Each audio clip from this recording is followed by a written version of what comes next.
Assalamualaikum warahmatullahi wabarakatuh.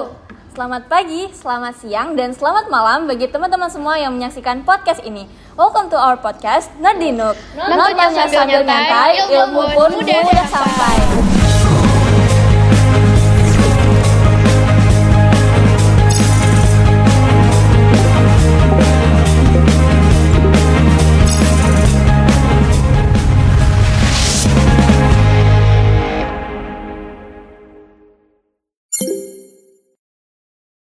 Sebelumnya, perkenalkan nama aku Naila sebagai host.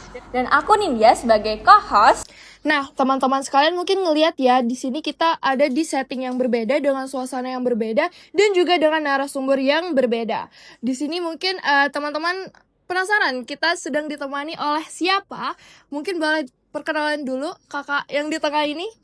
Halo teman-teman semuanya, kenalin nih, nama aku Fahri Wiranata Sadlir.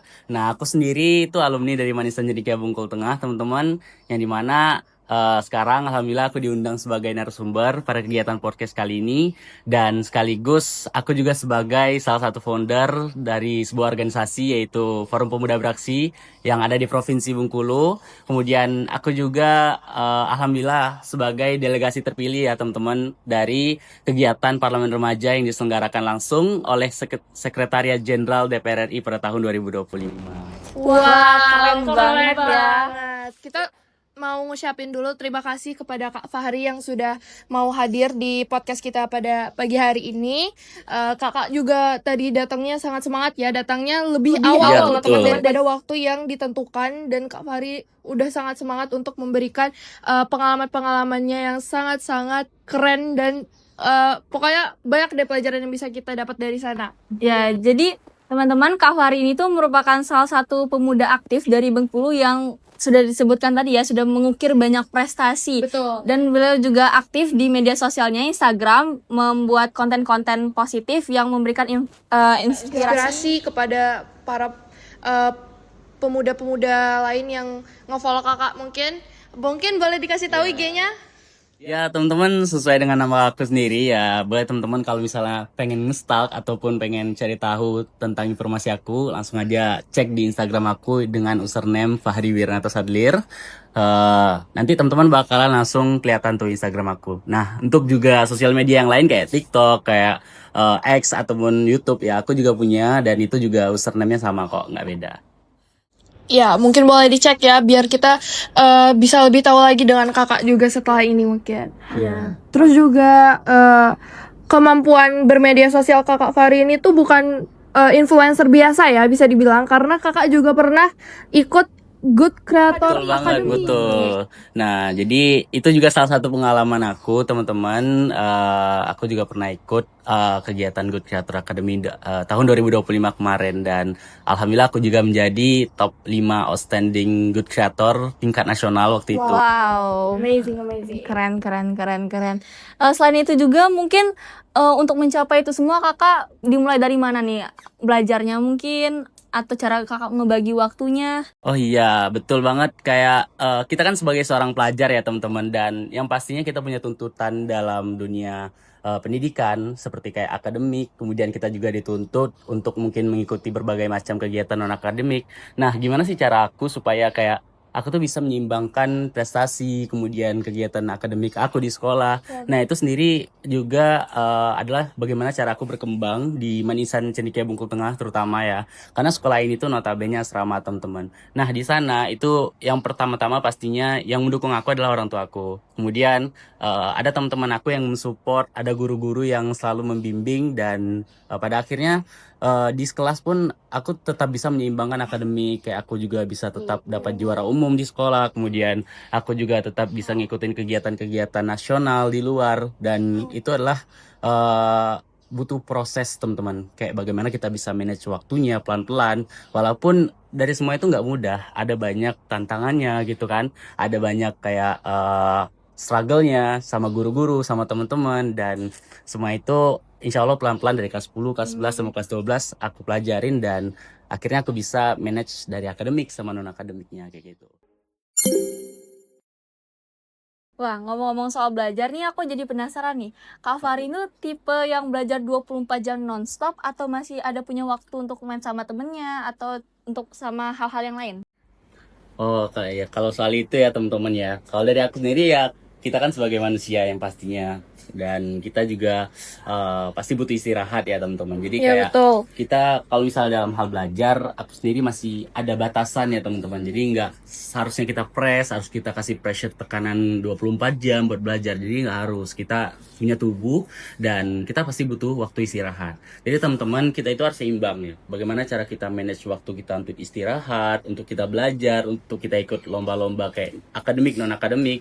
Jadi ya semua itu kita atur. Jadi dari pagi misalnya teman-teman bangun, kemudian teman-teman sampai sore itu belajar di kelas ya fokus aja belajar di kelas. Kemudian setelah pulang sekolah teman-teman manfaatin waktunya sampai malam sekitar jam 9, jam 10 teman-teman belajar. Kalau misalnya teman-teman gali informasi tentang lomba ataupun mungkin teman-teman belajar kayak nulis esai ya teman-teman karena itu juga bakalan membantu teman-teman nanti kalau misalnya teman-teman lanjut ke masa perkuliahan kayak Ya, karya betul. ilmiah yang pastinya. Nah setelah itu di atas jam 10 itu teman-teman tekanin sama diri teman-teman buat istirahat nanti jangan begadang kayak gitu ya teman-temannya, jangan jam 3 atau jam 2 baru tidur. Nah nanti pagi-paginya itu bangun teman-teman bakal ngantuk. Ya, walaupun kadang ada yang bilang ya misalnya kayak nggak apa-apa sih, aku tidurnya jam 3 aja, terus bangunnya jam 5 kan masih bangun subuh. Nah, itu mindset yang salah, teman-teman. Karena apa? Karena tubuh kita tuh butuh waktu tertentu untuk istirahat. Oh Ya, iya walaupun betul. kita misalnya tidurnya jam 3 terus kita bangunnya itu subuh kan. Nah, itu kita cuma ngambil waktu istirahat sekitar 2 jam 2 atau jam. mungkin sejam kayak gitu ya. Jadi, tubuh kita tuh nggak punya waktu buat refresh, Restart, ya, recharge. recharge kayak gitu Iya. ya. Jadi kita butuh waktu tidur itu sebagaimana yang disampaikan sama ahli kesehatan kayak gitu ya. Kita butuh waktu sekitar 8 jam atau 7 jam kayak gitu untuk recharge energi kita selama tidur. Jadi kalau bisa teman-teman gimana cara ngatur waktunya itu waktu tidurnya cukup di malam hari, kemudian di siang harinya itu teman-teman bisa aktif untuk beraktivitas dan mengikuti kegiatan-kegiatan lomba, akademik dan lain sebagainya kayak gitu. Ya betul. Jadi intinya tuh kita boleh untuk belajar tapi tetap harus tahu waktu Betul. dan Iya, istirahat betul untuk banget. diri kita ya kan. Terus selain itu juga Kak Fari sering ikut lomba-lomba juga di sekolah. Iya betul, aku juga sering ikut banyak macam lomba-lomba karena memang dari Manice sendiri itu notabene sekolahnya itu sering membawa siswa-siswanya ikut lomba, baik itu lomba-lomba Ngajak gitu akademik ya. ya kayak OSN kayak gitu, Oh ya. Olimpiade kan kan banyak ya gitu ya kayak lomba-lomba KSM, Olimpiade, OSN kayak gitu ya. Nah di samping itu juga kami eh, nggak menutup kemungkinan buat ngelatih siswa-siswa kami di Manice itu untuk menggali potensi mereka di bidang soft skill ataupun hard skill mereka Oh kayak ya. lomba-lomba public speaking ataupun lomba-lomba kegiatan event kayak gitu itu sangat terbuka dan bakalan dibimbing sama guru-guru yang ada di sana.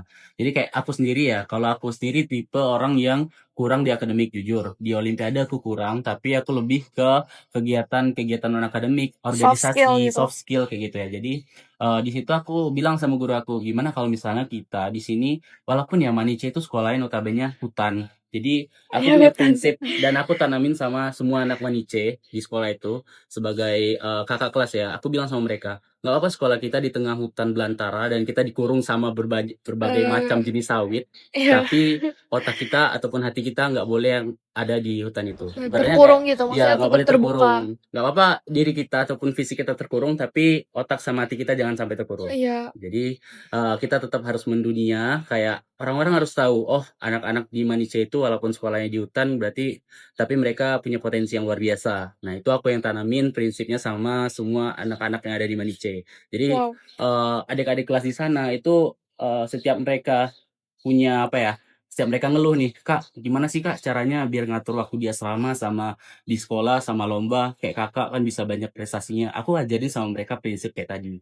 Sampai ya sekarang banyak lah dari mereka yang bisa berpotensi seperti itu. Dan itu juga nggak aku ajarin sama anak Manice aja. Semua orang-orang yang ngikutin aku di sosmed, semua pokoknya orang-orang yang pengen belajar ya, aku ajarin prinsip kayak gitu sehingga mereka nggak ini aja apa, mereka nggak ngerasa minder, nggak ngerasa insecure sama diri mereka. Mereka harus yakin kalau kita tuh punya potensi dan punya semangat untuk ngebangun branding kita, ibaratnya gitu. Iya. Berarti untuk jadi pribadi yang disiplin, yang teratur gitu Mm-mm. waktu-waktunya, kita itu harus mulai dari motivasi ke diri kita sendiri Iya bahwa betul kita banget. emang menginginkan sesuatu, maka kita harus mencapainya dengan beberapa hal yang harus dikorbankan. Kayak misalnya waktu-waktu istirahat yang kita harus atur, waktu-waktu yang kita inginkan, misalnya kayak main game atau apa, itu harus kita atur, harus kita batasi. Jadi ya dimulai dari motivasi diri kita sendiri. Selain itu juga kita tuh penasaran, Kak, karena kan kita sebagai siswa yang baru selesai ujian nih, kami baru selesai ujian, itu kalau aku sendiri ngerasain ujian itu salah satu minggu yang bikin anxiety. Karena kita harus mempersiapkan belajar tiap hari, kita harus mempersiapkan diri kita buat ujian besoknya, dan itu malah ngebuat misalnya waktunya teratur jadi nggak teratur lagi, kayak misalnya sampai tidur tengah malam, atau malah belajarnya emang di set tengah malam gitu kan. Gimana kalau misalnya emang kita tuh mengorbankan waktu kita ke hal-hal yang kita rasa kita butuh kayak gitu? Menurut kakak gimana? Ya mungkin dari beberapa kita sendiri ya, kita tuh kayak sebagai orang yang punya pressure ataupun tekanan dalam berbagai macam jenis pendidikan, misalnya contoh kayak lomba-lomba ataupun mungkin kita ada ujian-ujian seperti itu, dan kita butuh waktu ekstra untuk memaksimalkan potensi diri kita. Itu nggak apa-apa kok, tapi ya itu memang harus di manage lagi. Maksudnya gimana, kita nggak harus seperti itu setiap hari. Kita nggak boleh neken diri kita tiap hari kayak kita harus begadang tiap hari buat maksimalin preparation untuk ujian. Nah itu jujur nggak boleh ya, walaupun memang kita tuh kayak Kak, nggak peduli lah sama kesehatan, yang penting aku ujiannya maksimal. Dan justru itu gara-gara itu ujian kalian nggak bakal maksimal. Betul banget karena kan? ujian aku nggak terlalu maksimal. Nah iya, malahan kayak kalau kalian sadar, kalian bakalan ngelakuin hal itu nanti. Setelah kalian ngelakuin itu, kalian bakalan sadar, oh percuma aja aku udah pelajarin, pas malam itu bakal masuk pasti yang kalian pelajarin. Sama kalian tekan diri kalian buat ngafal, misalnya kayak materi itu bakalan harus masuk, tetap masuk pas kalian pelajarin malamnya. Tapi pas paginya kalian bakalan ngerasain fokus gitu. Bakalan ngerasain over struggle lah dalam diri kalian, kayak otak kalian bakalan panas buat ngerjain penuh gitu ya. Jadi kalian bakalan bingung, dan itu sesuai dengan pengalaman aku sendiri. Jadi aku kayak ngerasa nggak apa-apa lah yang aku pelajarin itu mungkin cuma setengah atau beberapa, tapi yang penting itu masuk. Yang aku pelajarin itu maksimal, bagiannya itu mungkin nggak semuanya ya, nggak semua yang aku pelajarin itu masuk, tapi pas paginya, pas ujian ataupun mungkin pas lomba, aku bisa kasih potensi aku yang lebih baik kayak gitu. Daripada kalian pressure diri kalian dengan over sampai begadang tiap malam kayak gitu, kemudian di paginya kalian nggak bisa, ataupun mungkin kalian di paginya kayak bingung gitu ya, pas ngejar ujian linglung, dan nanti itu bakal ngerugiin diri kita sendiri. Jadi itu tadi, nggak apa-apa kalau misalnya sesekali ya, 1-2 hari, kemudian setelah itu nggak lagi, tapi jangan keterusan kayak gitu. Kalau Kak Fari sendiri pernah nggak merasa kayak struggle dan kerasa pressure dalam belajar, jadinya kayak aduh malas banget belajar dan susah banget masuk di otak, terus gimana tipsnya Kak kalau misalnya ngerasain hal itu? Betul banget, pasti ada ya kayak gitu rasanya. Dan kita sebagai pelajar ya, kelas 10, kelas 11, kelas 12 itu pasti bakal ngerasain kayak gitu. Karena apa? Karena di satu sisi kita kan nggak pernah puas sama diri kita ya. Kita pengen ngembangin potensi kita. Misalnya kayak aku sendiri, aku kadang di sekolah itu, di kelas itu kayak pelajaran biologi atau pelajaran kimia lah lebih tepatnya. Kayak kimia itu kan terkadang orang banyak ngeluh ya pelajaran kimia kayak gitu. Dan aku sendiri ngambil mata pelajaran kimia. Aku maksain diri aku ngambil di sana. Alhasil apa? Alhasil aku dapet pressure sendiri di sana, kayak apa ya? Aku pusing sendiri, nggak tahu ya caranya gimana, rumus-rumusnya nggak ngerti aku kan. Sampai akhirnya ya aku nggak nyerah di sana kok. Aku tetap bisa nyimbangin nilai akademik aku, dapat nilai 95 ke atas. Itu caranya gimana? Walaupun aku sendiri nggak sehebat teman-teman yang udah jago ahli kimia kayak gitu ya, teman-teman OSN yang udah pandai. Tapi aku punya caranya gimana? Pertama itu tadi, lingkungan atau teman. Jadi walaupun aku nggak bisa, tapi aku punya teman yang bisa kayak gitu.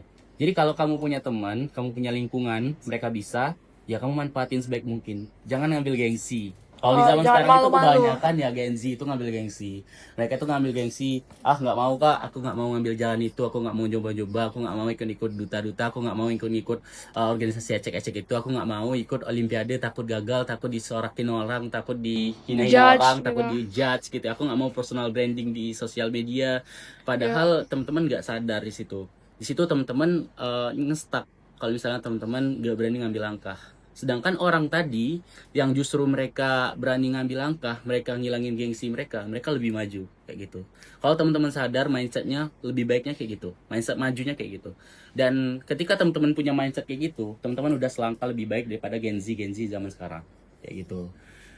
Jadi kalau misalnya teman masih ngikutin sama apa ya, kesetaraan gengsinya yang ada di gengsi sekarang itu ya, teman-teman yakin aja 5 tahun ke depan teman-teman nggak ada perubahan. Ya, betul. Walaupun mungkin teman-teman kelas 10, kelas 11, kelas 12 mungkin ya bakalan ya naik kelas, tetap naik kelas kok, tetap tamat, tapi teman-teman bakalan sadar kalau teman-teman gengsi ngikut teman terus dan nggak berani ngambil langkah sendiri, ya bakalan ada perubahan. Dan dunia itu keras. Jadi sama aku sendiri yang udah tamat ya teman-teman, kita sebagai pelajar juga sebagai alumni, aku ngasih tahu buat teman-teman serius buat belajar, buat apa ya, buat maksimalin akademiknya juga. Dari tadi cari tips dan trik supaya teman-teman nggak terlalu tertekan terus. Teman-teman harus belajar kayak cari teman belajar ataupun lingkungan yang baik. Kemudian yang kedua, teman-teman harus bisa manage waktu pelan-pelan. Kemudian kalian harus maksimalin istirahatnya juga kayak gitu.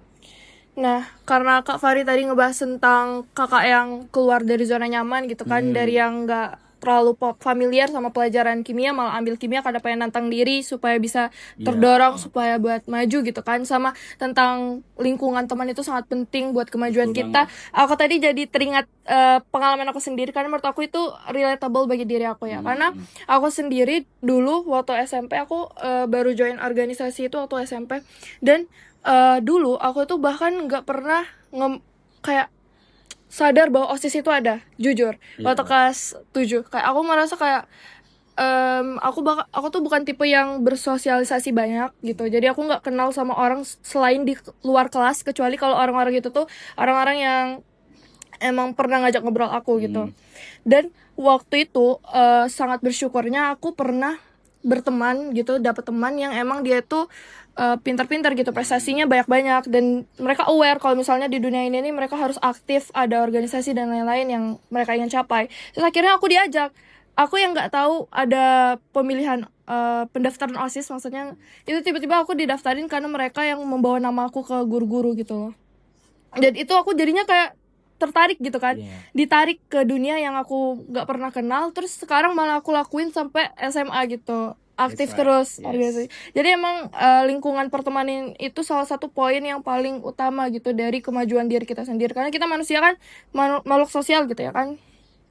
Dan dari situ juga aku jadi penasaran, kakak kan SMA-nya dari Man Ice yang agak terkurung tadi kan bilangnya, di tengah hutan dan lain-lain. Walaupun ya teman-teman Man Ice pasti kita udah tahu ya orang-orangnya pintar pasti dan orang-orang yang aktif gitu.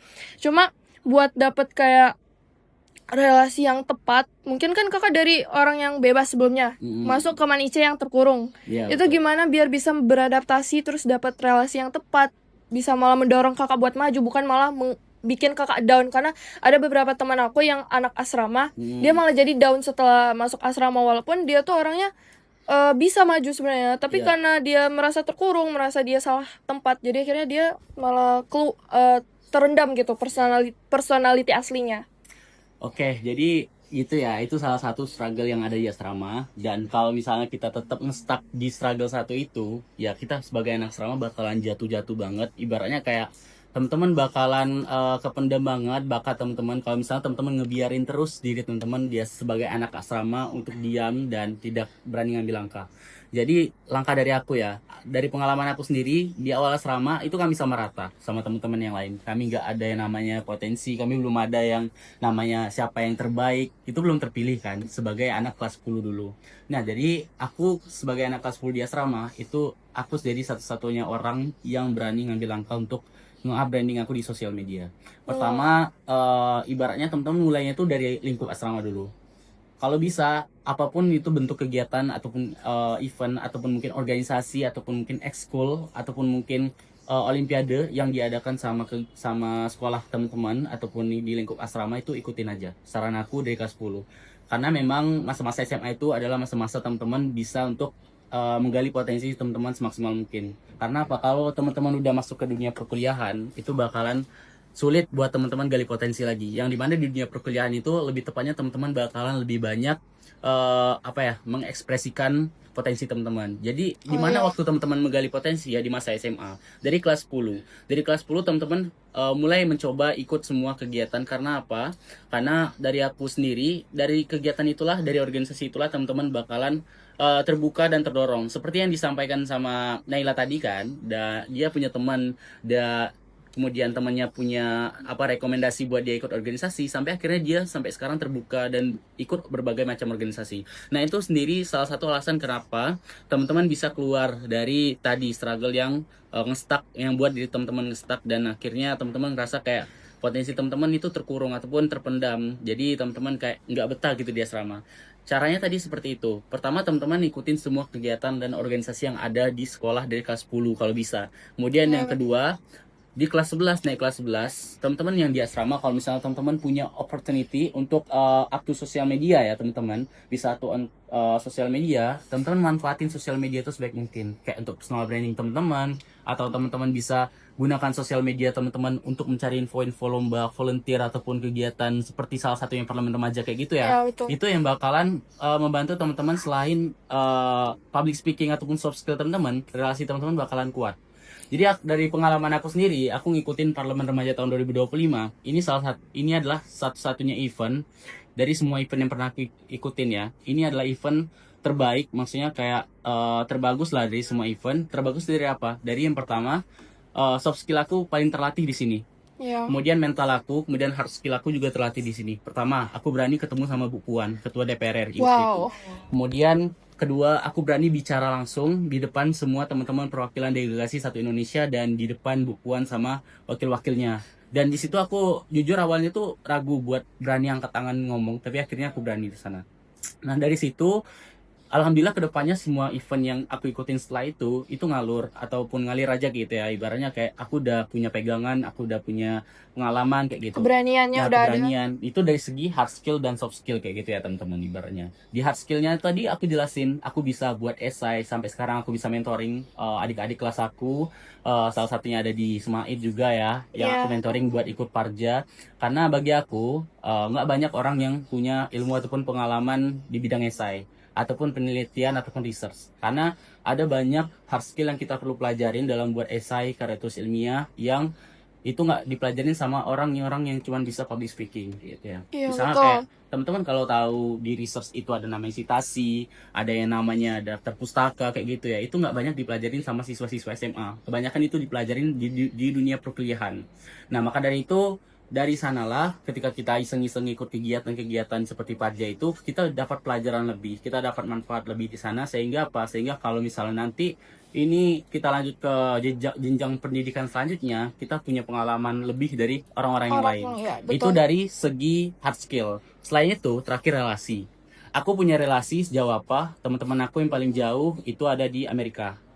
Jadi teman-teman aku udah nyampe Amerika, udah ada yang di Australia juga.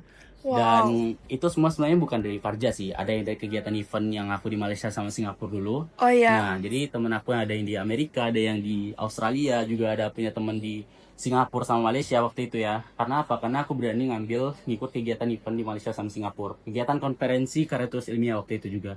Dan di sana aku juga belajar up to speaking bahasa Inggris juga, walaupun aku juga nggak terlalu jago di bidang grammar ataupun speakingnya juga kan. Nah, itu juga menjalin relasi yang lebih luas dari diri aku.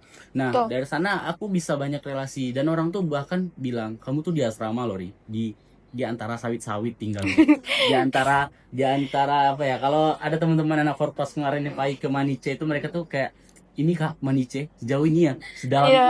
Ya memang kayak gini. Mereka nggak nyangka, bahkan bilang kayak, Ri, kau tuh kami aja yang di asrama kayak gitu ya, kami nggak ada teman sejauh itu, kayak kok kamu bisa gitu kan. Ya bisa kalau kamu berani mencoba. Nah, kayak gitu aku bilang. Jadi aku ikutin Parja sampai aku punya teman di Sulawesi, punya teman di Kalimantan, punya teman di Jawa Barat, di Jawa Timur. Aku punya teman di sana semua. Jadi kayak ibaratnya benefitnya apa? Benefitnya kalau misalnya nanti kita ke sana, kita ada yang tempat singgah, ada yang kenalin gitu ya. Ada guide-nya juga di daerah sana. Nah, itu benefitnya. Jadi kita nggak cuman punya teman di daerah kita aja di Provinsi Bengkulu, tapi kita punya teman di seluruh dunia. Dan itu nggak ada di cita-cita aku dulu waktu kecil, tapi kayak ketika aku berani mencoba, semua cita-cita yang bakalan keluar itu muncul gitu ya. Dan Jadi motivasi baru. aku ngerasa kayak dunia itu luas. Teman-teman itu nggak bakalan kebuka ya matanya itu untuk seberapa luas dunia itu kalau teman-teman belum mencoba hal-hal yang di luar nalar ibaratnya. Jadi kayak yang sebelumnya teman-teman nggak terpikirkan, teman-teman iseng nyoba dan dapat, Ternyata malah teman-teman bakalan ngerasa kayak, oh ternyata pemikiran aku sempit, oh, jadi kayak gitu. Nah, dampaknya ternyata besar gitu. ya banyak banget kegiatan yang bisa teman-teman ikutin dan itu benefitnya di luar ekspektasi teman-teman. Dan dari aku sendiri ya, teman-teman mencobalah memberanikan diri teman-teman. Walaupun teman-teman mikirnya kayak aku nggak ada potensi di sana, aku takutnya nanti gagal. Yang penting coba dulu ya teman-teman. Ya, Dari aku betul. yang penting coba dulu. Gitu. Oh iya, tadi Kak Fari sempat mention dunia perkuliahan ya. Aku jadi penasaran, kira-kira Kak Fari punya cerita nggak waktu mengejar PTN impian? Karena kita baru aja selesai pengumuman SNBT kan. Iya, Jadi betul. mungkin Kak Fari ada cerita untuk yang murid-murid yang akan naik kelas 12 nantinya. Ya, jadi aku kasih tau fun fact-nya ya teman-teman. Ada 2 jalur yang aku lewatin. Tapi yang satu jalur ketiga aku nggak ikut, yaitu mandiri. Yang pertama aku jalur SNBP, itu nggak lolos. Bahkan orang tuh nggak expect kayak kok seorang Fari nggak lolos gitu bilang ya. Aku juga manusia, aku bilang kan. Aku juga makan Iya. nasi sama kayak kalian, wajar aja aku nggak lolos. Manusia itu pasti ada gagalnya. Iya, Nah, betul. di sana aku ceritain di Manice itu ada namanya kan, kita kan kalau misalnya masuk SNBP itu harus masuk yang namanya eligible ya. Iya. Nah, kami itu punya siswa eligible sekitar 20 orangan cuman, karena memang siswa kami dikit. Dan aku itu eligible 3. Ada Wow. teman-teman, karena apa? Karena aku tuh nggak maksimal di akademik. Aku kan orangnya nyimbangin ya. Aku nyimbangin akademik, event, kegiatan, organisasi. Jadi aku ambil semuanya, aku coba semuanya. Tapi kalau yang eligible 1 itu dia memang cuman fokus di kelas aja. Dia nggak Fokus pernah keluar, akademik. belajar aja, anak olimpiade. Wajar aja dia dapat eligible 1 ya. Dan aku di sini memang ngakuin dia kalau dia memang pinter di sana. Dan dia dapat eligible 1, teman aku eligible 2, aku eligible 3. Dan ada juga yang eligible 4 sama 5. Tapi kami eligible 1 sampai 5 itu nggak ada yang lolos SNBP. Nggak ada yang lulus Nggak ada yang lolos SNBP. SNBP. Jadi yang lolos SNBP itu dari eligible 1 sampai 10 itu cuma 1 orang. Sisanya yang lolos SNBP itu kebanyakan eligible 11, eligible 14, eligible 20. Nah, teman-teman itu aku kasih tahu fun fact-nya. Jadi kalau teman-teman ngerasa kayak aku harus ngejar eligible 1, teman-teman itu nggak ngejamin teman-teman bisa lolos SNBP. Iya, aku kasih tahu buat kalian yang masih kelas 11, kelas 10, buat apa? Strateginya itu bukan dari eligible. Strateginya itu dari bagaimana teman-teman milih jurusan sama sertifikat teman-teman. Kuliahnya. Oh, sertifikatnya. Pertama ya di mana teman-teman milih tempat kuliahnya, kedua jurusan apa, sama ketiga sertifikatnya. Itu yang bakal mempengaruhi. Jadi nggak guna eligible 1 kalau misalnya teman-teman pengen ngambil kuliah di UI kedokteran misalnya. Tapi teman-teman ngelampirnya sertifikat Parja. Otomatis iya, ditolak. iya. Karena apa? Parja itu kan notabene ibaratnya politik. Iya, Dan ke itu hukum dunia gitu. demokrasi ya. Jadi kalau teman-teman pengen ngampirin sertifikat Parja, teman-teman harus masuk ke hukum contohnya, atau masuk ke FISIP, itu baru masuk dunia Parjanya. Tapi kalau misalnya teman-teman ngambil dokter ngampirin sertifikat Parja ya, bergengsi sertifikatnya dari DPR, tapi otomatis teman-teman bakal dicoret. Daripada orang yang cuman ngambil dokter tapi dia ngampirin sertifikat OSN tingkat provinsi misalnya kan. Kalau Parja kan nasional ya. Mereka yang ngelampirin sertifikat OSN tingkat provinsi itu bakal lebih diterima. Karena udah sesuai Karena dengan relate ya, Iya. relatable sama jurusan Jurusan. mereka. Kemudian universitas juga berpengaruh karena semakin tinggi top universitas yang teman-teman kejar, UI, UGM sama ITB. ITB itu kan top 3 ya. Nah, itu semakin tinggi juga saingannya, semakin Iya, banyak. betul. Maka dari itu, waktu SNBP kakak itu salah strategi. Kakak tuh kayak belum nemu kalau potensi kakak itu di bidang sosial. Tapi kakak tuh di SMA kakak maksa ngambilnya sains. Kakak ngambil kesehatan ataupun ngambil IPA. Jadi nilai raport kakak itu di IPA, tapi pas ngelampirin di SNBP kakak ngambilnya kedokteran.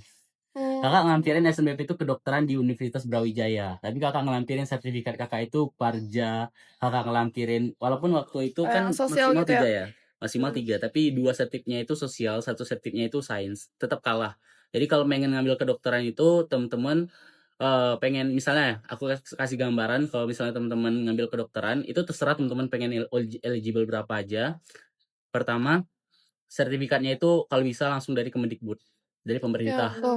Kemudian yang kedua, tingkatan sertifikatnya itu kalau bisa internasional ataupun nasional. Nah, itu yang bakalan berpeluang untuk masuk dokter. Kalau teman-teman cuma ngelampirin provinsi, kemudian teman-teman nembak dokter di misalnya di universitas top, udah teman-teman bakalan kelar, bakalan dicoret gitu ya, bakalan kegeser.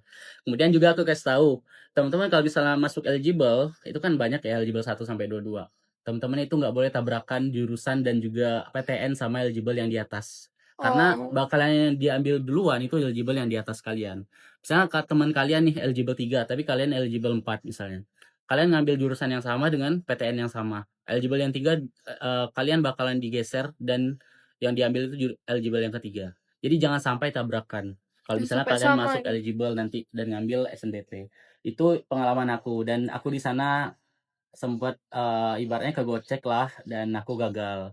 Sampai aku akhirnya maksimalin di SNBT, belajar dan aku nurunin gengsi. Itu kan karena kita ngikut gengsi ya. Aku ngikutin gengsi, aku pengen ngambil UB dengan jurusan kedokteran dengan potensi aku yang enggak seberapa. Jadi kakak ngelihat lagi potensi kakak di mana dan aku minat untuk menjadi diplomat tingkat internasional kan. Maka dari itu aku ngambilnya hubungan internasional HI di Universitas Diponegoro dengan ya rate universitas yang lebih rendah. Jadi itu strateginya dari aku buat teman-teman yang lanjut kuliah nanti, tolong dipahami lagi apa itu SNBP, apa itu SNBT, apa itu ujian mandiri. Supaya apa ya? Karena ini bakalan jadi penentu masa depan juga. Penentu Iya, masa depan betul teman-teman ya sekali. pasti kuliah. Jadi kayak gitu strategi dari aku buat teman-teman nanti yang masuk eligible ataupun teman-teman yang cuma dapat SNBT, itu strategi gimana kita bisa dapat dunia perkuliahan nanti. Oh, makasih banget Kak Fahri atas tipsnya itu tadi Ya. dijelasin sangat detail ya. Jadi kita tahu apa yang seharusnya kita siapkan untuk masuk ke perkuliahan. Ngomong-ngomong Betul banget. soal diplomat, jujur aja dulu waktu SD aku pernah bercita-cita buat jadi diplomat, tapi udah hilang ya cita-cita itu. Kenapa ya? Kenapa Bu? Masalah hilangnya kita bahas di selanjutnya. Tapi yang bikin aku pengen jadi diplomat adalah karena dulu dari kecil aku alhamdulillah aku udah terpapar dunia yang lebih luas gitu. Aku udah terpapar konten-konten luar negeri. Jadi aku tuh sangat tertarik sama dunia internasional. Makanya aku dulu punya cita-cita jadi diplomat. Dan aku tuh pernah ngeliat di postingan kakak, itu kakak pernah ikut kayak youth leader exchange gitu. Betul. Nah sebenarnya aku tuh sangat tertarik ya buat ikut kegiatan kayak gitu, tapi aku tuh mikirnya kalau misalnya daftar kayak gitu, aku nggak akan bisa kalau bukan fully funded. Jadi aku belum ada keberanian gitu. Sedangkan kalau buat fully funded pasti persaingannya lebih ketat lagi. Apalagi kalau exchange kayak gitu kan campur gitu, nggak cuma anak SMA Iya, kan, bisa anak kuliah kuliah juga anak saingannya. jadi belum pernah nyoba sampai sekarang, tapi sangat tertarik. Jadi mungkin boleh kakak ceritain pengalaman dari youth leader exchange-nya. Oh iya, jadi kayak gitu ya. Itu sebenarnya waktu itu aku lagi proses bangun branding DJ. Ceritanya teman-teman. Waktu itu kan nge-scroll tuh ya teman-teman. Dan aku ngeliat ada suatu kegiatan yaitu Youth Leader Exchange and Conference tuh ya. Itu kegiatan yang terbuka untuk anak kuliah, anak SMA, anak kuliah sama SMA. Jadi kebanyakan yang daftar itu anak kuliah karena memang itu ada kategorinya. Ketika terpilih ya, ada kategori fully funded, ada gold funded, ada special funded, kemudian ada juga yang self funded. Self funded itu ya nggak usah ikut seleksi, ibaratnya itu Udah cuma bayar full aja, gitu ya, bayar full biar untuk kegiatannya, pengalamannya. pengalaman aja. Jadi aku sendiri nggak mau self funded gitu ya. Aku juga tetap usahain buat dapet fully funded walaupun waktu itu aku gagal. Fully funded itu cuma diambil 1 orang. Iya, itulah yang bikin takut tuh. Karena apa? Karena memang pengalamannya itu wow ya teman-teman. Kalau teman-teman ikut kegiatan itu ibaratnya kayak itu yang bakal ngebantu teman-teman CV teman-teman. Itu yang salah satu poin terbesar aku yang bisa lolosin aku di Parja. Karena apa? Karena di Parja itu kan salah satu syaratnya adalah CV. CV itu punya bobot penilaian tertinggi. CV itu pengalaman. Jadi aku masukin pengalaman aku. Iya. Aku masukin pengalaman aku yang tertinggi itu kegiatan conference aku di Malaysia sama Singapura. Itulah kenapa aku tuh bisa lolos di Parja. Aku rasa kayak gitu. Karena memang tingkatannya internasional waktu itu. Kenapa bilang internasional walaupun delegasi dari Indonesia? Karena waktu itu konferensinya karya tulis ilmiah kan. Nah, di sana kita tuh bakalan disidang karya tulis ilmiah yang kita buat dari kelompok kita sama juri-juri dari Malaysia langsung sama Singapura. Jadi di situ full bahasa Inggris. Aku sendiri yang masih SMA dan masih belajar bahasa Inggris itu aku kayak ibaratnya terkucilkan karena memang tim aku sendiri tuh anak udah mahasiswa. jago-jago gitu ya. Anak mahasiswa semua semester 4, semester 6 kayak aku jadi adik-adekan di sana. Ya aku diajarin di sana tuh kayak bahasa Inggris tuh aku diajarin presentasinya gimana, karya tulis ilmiah dalam bahasa Inggris itu gimana, diajarin semua. Maka dari itu yang jadi pengalaman kakak yang paling berharga kayak itu yang ngebantu aku bisa dapat Parja, bisa dapat top 5 karena memang aku punya pengalaman di sana. Aku pernah ikut kegiatan-kegiatan. Jadi aku punya gambaran, oh berarti nanti kalau ketemu orang di luar tuh seperti ini. Kemudian karakter ilmiah tuh buatnya seperti ini. Jadi aku udah dapat gambaran. Ditambah lagi dibimbing sama guru-guru aku di Manice. Maka dari itu ini menguatkan. Supportnya. Ya, support. Jadi kita tuh nggak cuma cukup dengan satu bidang ilmu atau cuma satu tempat untuk belajar ataupun untuk menggali ilmu. Jadi aku cari lagi, cari kegiatan, dan dari situlah di kegiatan Youth Leader Exchange ini, waktu itu kegiatannya cuma 5 hari dan aku bisa dapat keliling-keliling Malaysia sama Singapura. Waktu itu lama banget, pindah-pindah tempat kami dengan ya waktu itu aku dapatnya nggak full funded, aku dapatnya waktu itu special funded ya teman-teman, dan itu aku bayarnya sebagian atau setengah kayak gitu ya. Jadi setengahnya lagi aku bayar sendiri karena memang waktu itu ada dukungan finansial dari orang tua kan, dan orang tua dukung juga. Walaupun waktu itu kan aku first time ya ke Malaysia sama Singapura, dan itu sendiri, jujur itu sendiri, dan aku memberanikan diri aja buat pas berangkat ke bandara. Ternyata ya di Malaysia sama Singapura itu kan karena masih berdekatan dengan Indonesia ya. Jadi kayak mereka tuh masih pakai bahasa Indonesia juga. Oh, masih ada yang Jadi berbahasa teman-teman gak usah Indonesia. khawatir kalau ke Malaysia sama Singapura sama Thailand, 3 negara ini, karena di sana bandaranya sama mayoritas orang di sana itu masih ngerti bahasa Indonesia. Jadi nggak usah teman-teman harus pakai bahasa Inggris banget. Jadi walaupun ya lebih baik teman-teman punya basic bahasa Inggris kayak gitu. Wow. Jadi sendiri ya benar-benar Iya, kesananya. benar-benar kesananya sendiri. Kirain kayak ada ditemenin sama guru pembimbing atau Enggak. apa. Itu nanti bakalan dapat biaya tambahan gitu iya. ya. Itu nggak ada yang mau iya. bayarin nanti, Karena siapa jadi sponsornya. mandiri gitu ya. Iya, siapa sponsornya gitu kan. Jadi itu pengalaman ya yang bisa kita pelajarin kalau mau ikut kayak gitu, mandiri guys, benar-benar mandiri. Ya, jadi kalian bisa ikutin ya tips and trick yang udah Kak Fari jelasin tadi. Terus dia udah share-share pengalaman dari awal yang sebelumnya dia takut terus memberanikan diri.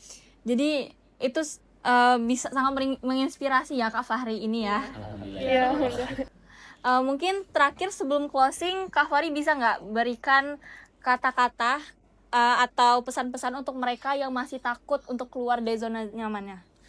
Oke, jadi teman-teman, kalau dari aku sendiri ya, mungkin agak panjang ya dari aku. Aku pengen nanamin prinsip sama kehidupan teman-teman yang masih dalam proses belajar ya teman-teman. Karena apa? Karena penyesalan itu berat ya teman-teman. Aku kasih tahu satu, penyesalan itu berat. Jadi penyesalan itu bisa aja teman-teman rasain dari SMP atau dari SMA atau mungkin pas kuliah atau mungkin nanti udah nikah mungkin atau udah tua, itu pasti ada penyesalan. Maka dari itu kita sebagai manusia nggak bisa menghilangkan yang namanya penyesalan, tapi kita bisa meminimalisir yang namanya penyesalan. Nah, dengan cara apa kita bisa meminimalisir penyesalan itu? Dengan cara tadi, kita pertama jangan pernah takut yang namanya gagal. Di kehidupan ini ada yang dua, gagal sama berhasil. Tapi kita harus bagaimana bisa memaknai yang namanya gagal dan berhasil ini. Kalau dari aku sendiri, itu aku adalah tipe orang yang selalu mengarahkan segala hal yang negatif itu ke arah yang positif. Bagaimana caranya? Setiap hal negatif itu aku arahkan ke positif. Jadi kayak ibaratnya gagal, teman-teman anggap itu adalah hal yang negatif, bagi aku itu adalah hal yang positif dari diri aku. Jadi ketika aku gagal, itu adalah hal yang baik, dan itu adalah suatu hal yang harus aku syukuri ketika aku gagal. Bahkan lebih baik daripada ketika kita berhasil. Karena apa? Karena dengan kegagalan itu adalah sebuah bahan bakar, teman-teman. Bahan bakar buat teman-teman mendapatkan keberhasilan 2 kali lipat dari yang teman-teman bayangkan. Jadi jangan pernah takut gagal, tetap mencoba apapun hal yang mungkin teman-teman pengen dan mau. Kalau misalnya teman-teman nggak mau ya nggak usah, nggak apa-apa. Tapi kalau misalnya teman-teman bermimpi akan suatu hal, bermimpilah setinggi mungkin dan mencobalah semaksimal mungkin. Apapun hasilnya, setidaknya teman-teman udah banyak belajar di setiap prosesnya. Itu kata-kata dari aku. Dicatat ya teman-teman. Keren banget. Dan terus maju intinya. Di sini kita udah ngobrol lumayan cukup lama ya. Aku harap Kak Fahrinya nyaman selama kita ngobrol. Terus juga teman-teman yang nonton video ini juga nyaman nontonnya dan bisa mendapatkan banyak ilmu yang setelah disampaikan. Selain itu mungkin terakhir sedikit lagi, Kak Fahri mungkin ada kata-kata terakhir buat Nerdinok atau podcast ini? Ya, jadi terima kasih buat teman-teman host terutama ya, sama Terima kasih juga. semuanya. Kemudian semua tim yang bekerja sama pada kegiatan podcast kali ini, serta semua jajaran SMA Tekro, terima kasih atas undangannya dan juga kesempatannya pada hari ini. Semoga dengan adanya podcast ini ya teman-teman, ini bisa jadi sarana dan media buat teman-teman semuanya yang menonton untuk belajar dan berkembang. Dan bisa jadi motivasi buat teman-teman untuk bagaimana langkah teman-teman ke depannya. Jadi aku harap dengan adanya podcast ini kita bisa sama-sama belajar dan saling tumbuh bersama gitu. Terima kasih atas Kami juga ya ingin mengucapkan terima kasih banyak Eh. kepada Kak Fari telah meluangkan waktunya, terus juga memberikan share-share pengalaman dan Ngobrol bareng ya tips and trick tentunya. Pokoknya terima kasih banyak ya Kak Fari. Terakhir, terima kasih buat teman-teman juga yang sekalian yang sudah menonton video ini. Jangan lupa untuk like, comment, dan subscribe. And see you in the next episode of Nerdy Noob. Assalamualaikum warahmatullahi wabarakatuh.